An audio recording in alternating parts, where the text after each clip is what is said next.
नमस्ते विद्यार्थी मित्रों, सिद्धि हिंदी विद्यालय की ऑनलाइन क्लास में एक बार फिर आप सबका स्वागत है। जय श्री कृष्ण। आप लोगों का दिन मंगलमय हो। इसके अंतर्गत हम कक्षा 4th में विषय पर्यावरण उसके बारे में चर्चा कर रहे थे। वीडियो को आगे बढ़ाए उससे पहले इसके अगले वीडियो के अंदर हमने क्या देखा था उसकी छोटी सी जानकारी, ठीक है। अगले वीडियो के अंदर आपने देखा था कि जंगल में रहने वाले बच्चे किस प्रकार से स्कूल जाते हैं और उसके पश्चात पहाड़ी इलाकों में रहने वाले बच्चे किस प्रकार को स्कूल में जाते हैं, उसके बारे में चर्चा करेंगे, ठीक है।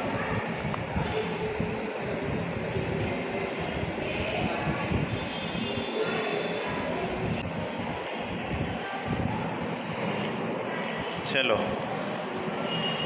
तो उसके बारे में हमने देखा था पत्थरीली रास्तों से स्कूल जाते हुए विद्यार्थियों की ये तस्वीर भी है। उसके अलावा एक छोटा सा गीत भी है तुम्हारी किताब के अंदर। हरी पीली मोटर चलती जाए चलती जाए चलती जाए, एक घंटी पर रुक कर वो दूसरी पर चलती जाए चलती जाए चलती जाए। काले काले डामर के रास्तों पर नदियों के भी ऊपर से वो सरकती जाए सरकती जाए सरकती जाए। हरी पीली मोटर चलती जाए चलती जाए। रास्ते में आया फाटक, रेल चले खटखट, मोटर का भोंपो पोंपो बजता जाए बजता जाए बजता जाए। हरी पीली मोटर चलती जाए चलती जाए। खिड़की पर बैठा मैं देखूं गाय और भैंस, ऊँटों का कारवां चलता जाए चलता जाए। हरी पीली मोटर चलती जाए चलती जाए। बराबर, ये ट्रेन का सुंदर सा एक गीत है जो तुम्हारी किताब में दिया हुआ है। उसके पश्चात यहाँ देखो, एक लड़की है जो अपाहिज है, ठीक है। क्या है? मेरा नाम निधि है, मैं 4th कक्षा में पढ़ती हूँ। मैं दूसरे बच्चों की तरह आसानी से अपने सभी काम नहीं कर पाती क्योंकि मेरे पैर जन्म से ही काम नहीं करते हैं। तो एक लड़की है जिसका नाम निधि है। वो कौन सी क्लास में पढ़ती है? 4th क्लास में पढ़ती है और वो बाकी बच्चों की तरह से आसानी से काम कर सकती नहीं है क्योंकि उसके बचपन से पैर नहीं है। इसीलिए मेरी माँ मुझे गोद में बिठाकर स्कूल तक ले जाती थी, परंतु अब मैं स्वयं अपनी पहिए वाली कुर्सी यानी कि व्हील चेयर में से स्कूल जाती हूँ, जो मुझे स्कूल की तरफ से मिली है। पहले उसकी माँ क्या थी कि भाई निधि की माँ उसको गोद में उठाकर फिर स्कूल छोड़ जाती थी, लेकिन अब वो क्या करती, खुद ही स्कूल जाती है। किस प्रकार से कि स्कूल वालों ने उसको एक व्हील चेयर पहिए वाली कुर्सी दी है जिसे उसको खुद चलाकर स्कूल पहुंचती है। जो शारीरिक रूप से अपाहिज है उन्हें कैसे मुश्किलों का सामना करना पड़ता होगा पता करके बताइए। बराबर है, ऐसे कई लोग हमारे देश में जो कोई ना कोई क्षति का शिकार है। तो ये लोग अपनी इन शक्तियों को, शारीरिक खामियों की वजह से कौन कौन सी मुश्किलों का सामना करते होंगे उसके बारे में तुम लोगों को पता ही होगा, फिर भी यहाँ पर तुम लोगों को बताना है। अपंग, बराबर, क्षति अपंग और मुश्किल है। अपंग यानी कि जिसके हाथ पैर ना हो वो, तो क्या होगा, वो चल नहीं पाएंगे आसानी से, बराबर, खुद खा नहीं सकते, कुछ ले नहीं सकते, उठा नहीं सकते, एक जगह से दूसरी जगह आसानी से नहीं पहुंच सकते।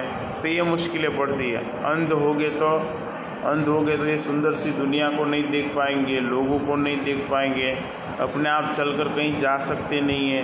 बराबर है। उसके अलावा मुक बधिर, बराबर, मुक बधिर यानी कि जो गूंगा और बहरा है, बराबर है, जो बोल नहीं सकते और सुन नहीं सकते, उनको क्या मुश्किलें पड़ती होगी कि भाई दूसरों को, उनको अगर कोई चीज़ चाहिए तो दूसरों को समझाने में वो बोल नहीं सकते तो उनको समझाना पड़ेगा, या फिर सामने वाला कुछ बोलता है तो वो बहर है तो कुछ सुन नहीं सकते तो उनको इशारों के अंदर उनसे बात करनी होगी। तो आसानी से वो लोगों के साथ बातचीत कर सकते नहीं है। ये मुश्किलें उनको क्या होगी, आएगी उनके सामने। जैसे कई लोग हैं जिनको ऐसी क्षति है, तो क्षति की वजह से वो आसानी से अपना जीवन जी सकते नहीं है, ठीक है।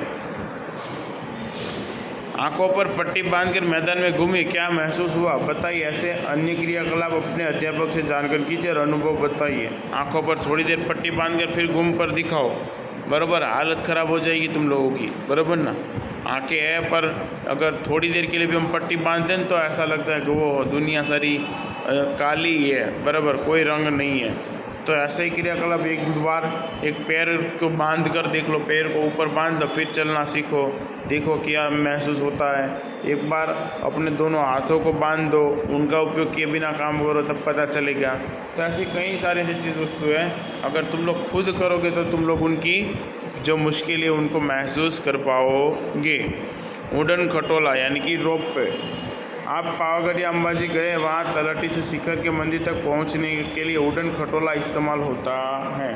तुम में से भी कई लोग पावागढ़ और अंबाजी गए ही होंगे, वहाँ पर तुम लोगों ने ऐसे उड़न खटोलों को देखा होगा जो मंदिर के पर्वतीय शिखर की तलहटी पर तुम लोगों को ले जाता होगा। उड़न खटोला अर्थात एक मजबूत तार के रस्से पर सरकती हुई ट्रॉली, जिसमें बैठकर ऊपर से नीचे व नीचे से ऊपर जा सकते हैं। उड़न खटोला मतलब क्या कि भाई एक मजबूत मोटे तार पर सरकती हुई एक ट्रॉली, बराबर है, जिसके ऊपर हम बैठकर आसानी से नीचे से ऊपर और ऊपर से नीचे जा सकते हैं। अपने अध्यापक से इस विषय में अधिक जानकारी प्राप्त करें, बराबर ना। तो अगर तुम लोग पावागढ़ या अंबाजी माता का मंदिर है, गब्बर अंबाजी माता का, वहाँ गए हो तो तुम लोगों को पता है कि भाई एक जैसे शगडोल के अंदर आती है ना ट्रॉलियाँ, ऐसी की ऐसी ट्रॉली इसके अंदर आती है, तुम्हें वहाँ बैठना है और रस्सियों के द्वारा उसको क्या किया जाता है, खींच कर ऊपर लिया जाता है। कुछ राज्यों में नदी या खाई पार करने के लिए इस तरह के रास्ते इस्तेमाल किए जाते हैं।